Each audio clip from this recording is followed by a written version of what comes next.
नमस्ते, सुप्रभात। आज 30 दिसंबर का भाग्योदय फाउंडेशन की युग ऋषि विचार श्रृंखला के 1461 में 1461 चरण में आपका स्वागत है।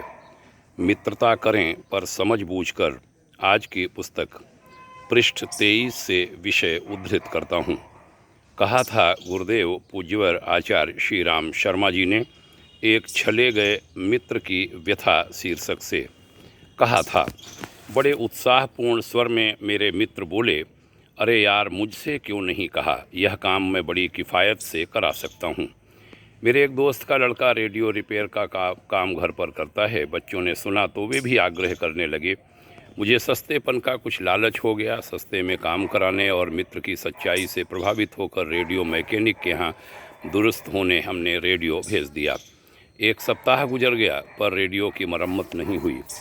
कई तकाजे भिजवाए, मिन्नतें कहीं उन्होंने कभी यह तो कभी वह, उसमें अनेक खराबियां बताईं।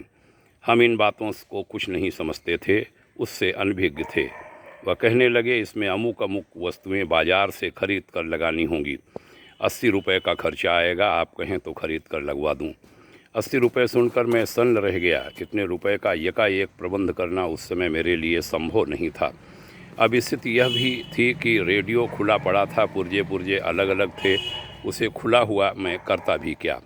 अब वह कूड़ा करकट जैसा ही था, बिल्कुल बेकार। अंत में हार कर मुझे 80 रुपये देने पड़े।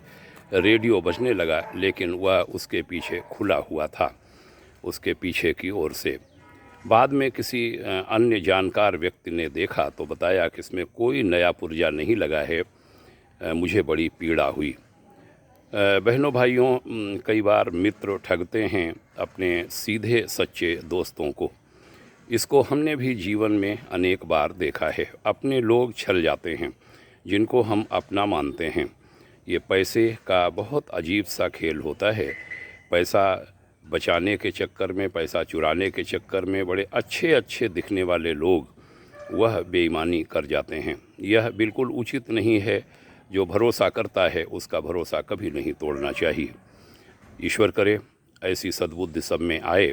इसी आशा आकांक्षा के साथ चर्चा का समापन करता हूँ। ओम शांति।